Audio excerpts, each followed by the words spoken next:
Have a nice gay. Hey, beautiful. It's Wednesday, October the 13th, 2021.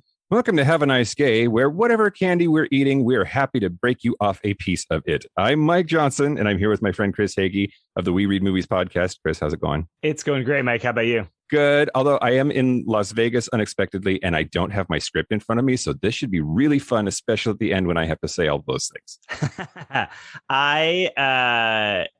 You know what? I was going to say I was going to help you out. I'm going to watch you flounder. Great. Yeah. That'll be a fun game for me. I think it'll be fun for everyone. Speaking of fun for everyone, let's talk about last week's quiz. So last week I asked, there's a popular candy that's often given out around Halloween in the US that contains two vowels in its name. If you replace those vowels with different vowels and read it backwards, you'll create the name of a popular smartphone app. And I asked, what is that? And the candy is a Kit Kat bar, and the app is TikTok. Mm-hmm. Yep. And I'm not sure which will be the cause of society's downfall. So I know which one will be the cause of my beach diet's downfall. Right. TikTok. So we had people write in, and we put all the correct answers into a hat and drew them out. And we are lucky to have with us on the show today Mark Clements of Leicester in the UK. Mark, welcome to Have a Nice Gay. Hi, thanks for having me. Thanks for being here. We really appreciate it. Time zones are funky, but we made it work. I'm loving the fact that I'm on this. I've been really excited to meet you both. Oh, awesome. Well, we're excited to meet you too. Absolutely. The show's always better with an accent. So, Chris, what are we doing with Mark today? All right. So for October, the spookiest month, we're going to be playing a double O game. So here's how this is going to work. I'm going to give you some clues to some words or phrases that have a double O in them. And I just would like you to tell me what those are. And you don't have to do this, but it is more fun if you do it all spooky like when you give the answer. But you don't have to. I'll certainly try. So, for example, if I said Gillman is the official name for the creature from this titular body of water, you might say the Black Lagoon. Do you understand? I think I do. I will try my best with the spooky, but I'm not very good at spooky. So let's see how it goes. All right. Well, let's start with this one. This is a sticky, semi-fluid, or a lifestyle brand that paid out a $145,000 lawsuit for selling jade eggs. I would think that would be a goo. That's exactly right. It is a goo. All right. What about this one? The only woodwind instrument in most modern orchestras with two reeds. I think that might be a bassoon. Exactly right. Yeah. I'm getting the hang of this spooky voice. I'm really enjoying this.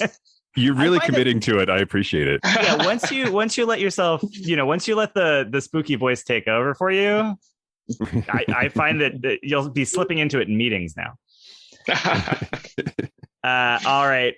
What about this one? A dismissive two-word phrase used to respond to people born in the 2 decades following World War II. Would that be a boomer? That's right, yeah. Okay, how about this word for a foolish or silly person is likely derived from the Latin non compos menti. Non compos menti? Non compos menti. Non compos menti. And it's a foolish person. Mm-hmm. I can't find a link to the Latin, but the only word that's coming to mind is a buffoon. Oh, that's excellent. That is not what we were looking for. We were looking for a nincompoop. Oh, I've heard of that word, but it's not as used over here. That's possible. That's I'm blaming fair. the Atlantic. Yep.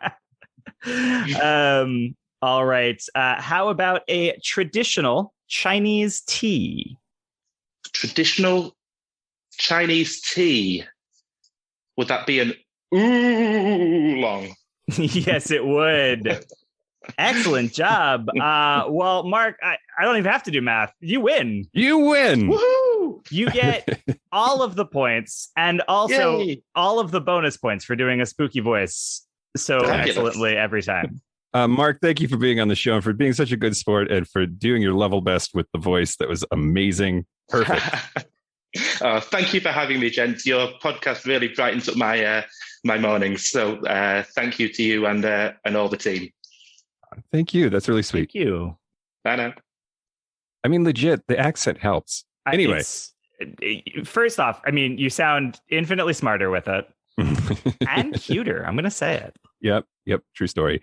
Well, let's go fishing for another cute contestant. What's on tap for next week? All right. So for this week, I have another challenge.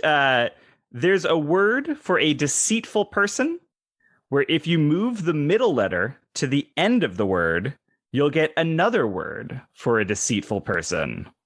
What words are these? Okay. Get your thinking caps on, kids. Well, awesome. That is it for Wednesday Game Day on Have a Nice Gay. Join us tomorrow for Thankful Thursday. I lied. I found my script, so now I'm just going to roll right through it. We are Have a Nice Gay Pod on all social media, and our website is haveanicegay.com. If you think you know the answer to this week's puzzle, email us at haveanicegaypod@gmail.com. And along with your answer, please let us know if you'd like to be placed in a raffle for a chance to play with us on the air next week. Entries must be in by Monday, October 18th, 2021 at noon Pacific time. Thank you again to Mark Clements of Leicester in the UK. And of course, Chris Hagee from the We Read Movies podcast. Until tomorrow, have a nice gay, Chris. Have a nice gay, Mike.